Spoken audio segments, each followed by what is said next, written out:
नमस्कार दोस्तों, अमन अकेडमी पे आपका स्वागत है। अभिनंदन है। एनसीईआरटी क्लास 7 की श्रृंखला के तहत लेसन 10 जीवों में श्वसन के अंतर्गत हम पार्ट 1 और पार्ट 2 में लगभग 2 पार्टों में हम लेसन को पढ़ चुके हैं। इसके अलावा पार्ट 3 में जो शेष बचा हुआ लेसन है इसको आज हम कंप्लीट कर देंगे। ठीक है, तो एनसीईआरटी की सीरीज चल रही है। इससे पहले 9 लेसन ऑलरेडी करवाए जा चुके हैं। अगर आपने वो वीडियो नहीं देखे हैं तो प्लेलिस्ट में जाकर जरूर देखें।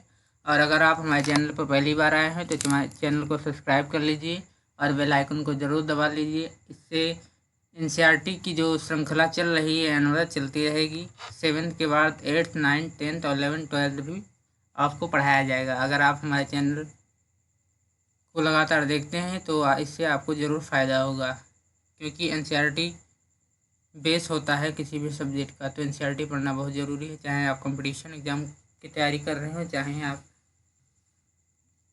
एकेडमिक तैयारी कर रहे हो। ठीक है, तो एनसीईआरटी बेस होता है, तो एनसीईआरटी पढ़ना बहुत आवश्यक है।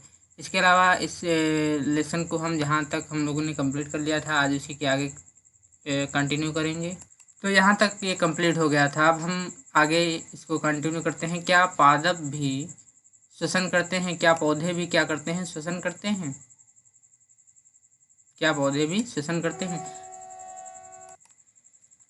अन्य जीवों की भांति पादप भी जीवित रहने के लिए श्वसन करते हैं। जैसा कि आप कक्षा 6 में पढ़ चुके हैं कि ये वायु से ऑक्सीजन अंदर लेते हैं और कार्बन डाइऑक्साइड को निर्मुक्त करते हैं। जो पौधे होते हैं, जो पेड़ पौधे होते हैं, वो क्या करते हैं? वो भी क्या करते हैं? वायु से ऑक्सीजन को ग्रहण करते हैं और कार्बन डाइऑक्साइड को निर्मुक्त करते हैं।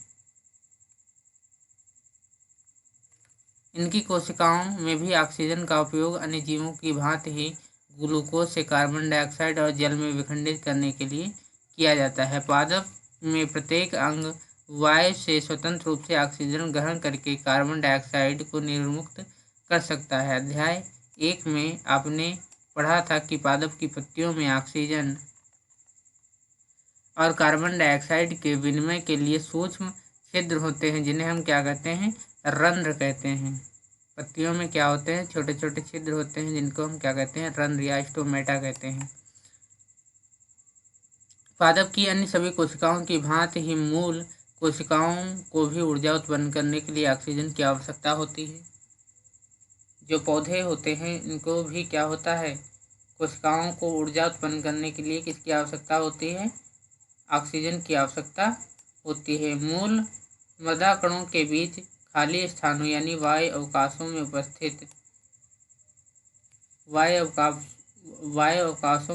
वायु से ऑक्सीजन ग्रहण लेते हैं। ये देखिए, जिस प्रकार से मूल रोम है और अवकाश वायु अवकाश हैं, बीच बीच में जो अवकाश हैं, ये इनसे क्या होता है? ऑक्सीजन लेते हैं। क्या आप अनुमान लगा सकते हैं कि यदि किसी गमले के पौधे में बहुत अधिक पानी डाल दिया जाए तो क्या होगा? इस अध्याय में आपने पढ़ा है कि श्वसन एक महत्वपूर्ण जैविक प्रक्रिया है। सभी जीवों को अपनी उत्तरजीविता यानी जीवित रहने के लिए आवश्यक ऊर्जा को प्राप्त करने के लिए श्वसन करने की आवश्यकता होती है। तो इस प्रकार से पौधे भी क्या करते हैं? श्वसन करते हैं। पौधे भी क्या करते हैं? श्वसन करते हैं। तो इस लेसन में श्वसन संबंधित हमारा जो है ये लेसन पूरा हो गया है। अब हमने क्या सीखा है इस पर भी एक नज़र डाल लेते हैं कि श्वसन सभी जीवों में जीवित रहने के लिए अनिवार्य है या जीव द्वारा लिए गए भोजन से ऊर्जा को निर्मुक्त करता है। हम अंतः श्वसन द्वारा जो वायु शरीर के अंदर लेते हैं उसमें उपस्थित ऑक्सीजन का उपयोग ग्लूकोज को कार्बन डाइऑक्साइड और जल में विखंडित करने के लिए किया जाता है। इस प्रक्रम में ऊर्जा क्या होती है? निर्मुक्त होती है। ग्लूकोज का विखंडन जीव की कोशिकाओं में होता है, इसे कोशिकीय श्वसन कहते हैं। ग्लूकोज का विखंडन जो होता है वो कहाँ होता है? जीव की कोशिकाओं में होता है। इसे ही हम क्या कहते हैं? कोशिकीय श्वसन कहते हैं। यदि ग्लूकोज ऑक्सीजन के उपयोग द्वारा विखंडित होता है तो यह वायवीय श्वसन कहलाता है। यदि विखंडन ऑक्सीजन की अनुपस्थिति में होता है तो इस श्वसन को हम क्या कहते हैं? अवायवीय कहलाता है। अत्यधिक व्यायाम करते समय जब हमारी पेशी कोशिकाओं में ऑक्सीजन की आपूर्ति अपर्याप्त होती है तब भोजन का विखंडन अवायवीय श्वसन द्वारा होता है।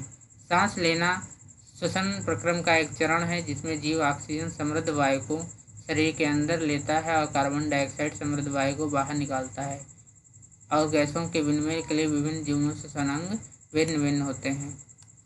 अंतः श्वसन और निःश्वसन के समय हमारे फेफड़ों में विस्तारित होते हैं और उच्चश्वसन के समय अपनी मूल अवस्था में आ जाते हैं। शारीरिक सक्रियता के बढ़ने पर श्वसन दर क्या हो जाती है? बढ़ जाती है। गाय, भैंस, कुत्ते, बिल्ली जैसे श्वसन अंग श्वसन प्रक्रम मानव के समान ही होते हैं।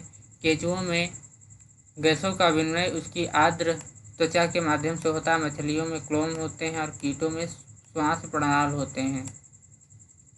पादपों में मूल मृदा में उपस्थित वायु को ग्रहण करती है। पत्तियों में नन्हे छिद्र होते हैं, इन्हें रंध्र कहते हैं। इनमें गैसों का विनिमय होता है। पादप कोशिकाओं में ग्लूकोज का विखंडन अन्य जीवों की तरह ही होता है। तो इस तरह यह हमारा लेसन कंप्लीट हो गया है।